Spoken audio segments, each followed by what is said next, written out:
सैकड़ों करोड़ साल पहले सैटर्न के चारों ओर एक एक्स्ट्रा मून था जो लगभग 400 किलोमीटर चौड़ा और पूरी तरह आइस से बना था।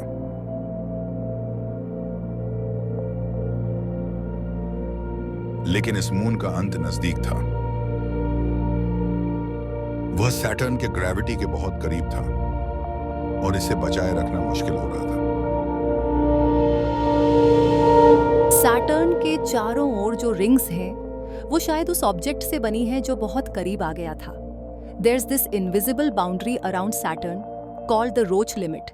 ये वो सीमा है जहां आपकी संरचना के आधार पर सैटर्न की ग्रेविटी इतनी ताकतवर हो जाती है कि वो आपको खींचकर टुकड़े टुकड़े कर देती है। सैटर्न की तरफ के नजदीकी हिस्से पर ग्रेविटी इतनी ज्यादा होती है कि दूसरी तरफ की ग्रेविटी की तुलना में यह सचमुच आपको चीर सकती है। आपके पास खुद की ग्रेविटी इतनी नहीं होती कि आप खुद को एक साथ रख सके। एक प्रमुख सिद्धांत यह सुझाव देता है कि सैटर्न के वायुमंडल के ठीक बाहर एक बर्फीला चंद्रमा उसके रोच लिमिट के पास या उसके भीतर तक पहुंच जाता है।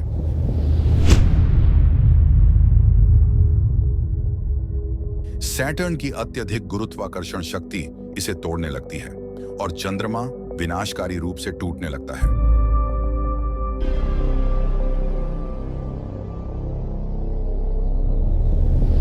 एक ऐसी दुनिया जो एक विशाल ग्रह के करीब होने के कारण टूट गई।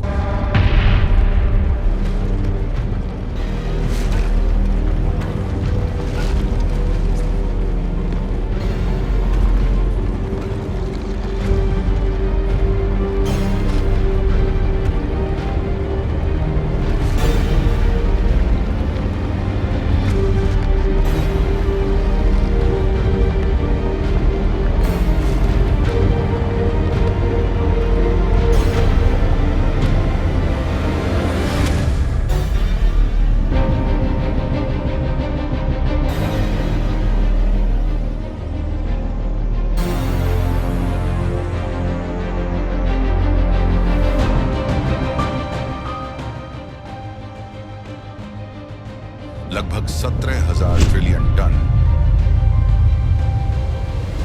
बर्फ सैटर्न की कक्षा में टूटकर फैल जाती है।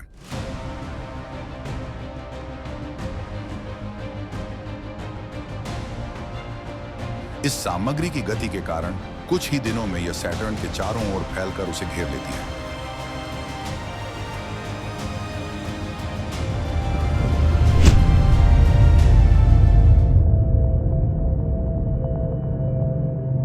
सैटर्न की आइकॉनिक रिंग अब अपनी जगह पर आ चुकी है।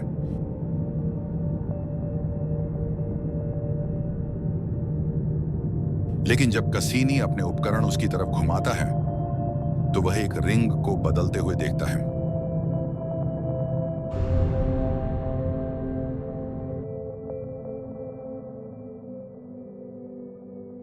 जो चित्र हमने वापस भेजे वे अद्भुत थे। इनकी रिजोल्यूशन पिछली किसी भी चीज से लगभग 20 गुना बेहतर थी। इन नई इमेजेस ने पहले कभी नहीं देखे गए विवरणों को उजागर किया, जिससे सैटर्न की भव्य रिंग्स की हमारी समझ बदल गई। कसीनी ने दिखाया कि सैटर्न की विशाल रिंग्स कैसे विकसित हुई हैं। यह मलबा अब एक डिस्क बनाता है जो बृहस्पति से चौड़ा है, लेकिन औसतन सिर्फ 10 मीटर मोटा है। इसमें चंद्रमा के आकार के बर्फ के टुकड़े संरचना के चारों ओर घूमते हैं, बड़े खाली स्थानों को साफ करते हैं और एक रिंग को कई में बदल देते हैं।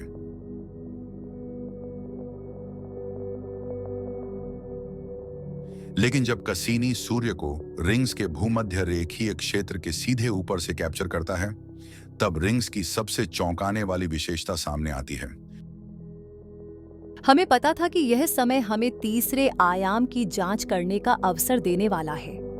यह ऐसा कुछ है जिसे आप सैटर्न की रिंग्स की केवल तस्वीर देखकर नहीं देख सकते, और जो हमने पाया वह चौंकाने वाला था। सीधे शुरुआत में ही हमने ऊर्ध्वाधर संरचनाएं देखी। मैं आपको बता नहीं सकती कि इसे देखकर हम कितने चकित हुए।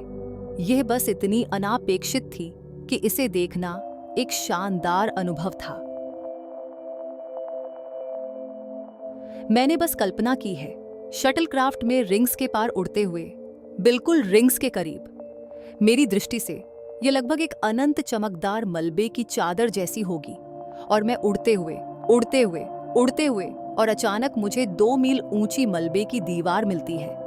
मैं कह रही हूं, क्या यह शानदार नहीं है? सच में मैंने बार बार कहा है कि इसे एक फिल्म में डालना चाहिए।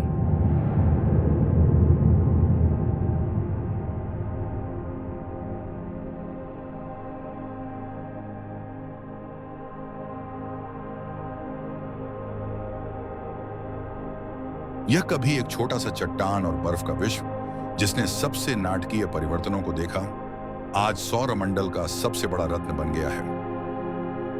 एक दशक से अधिक समय तक कक्षा में रहने के बाद कसीनी ने सैटर्न की हमारी समझ को हमेशा के लिए गहरा कर दिया है, लेकिन इसका मिशन अभी समाप्त नहीं हुआ है।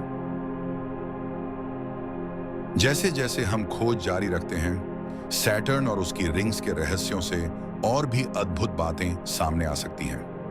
खोज की यात्रा अभी समाप्त नहीं हुई है। अधिक जानने के लिए जुड़े रहें।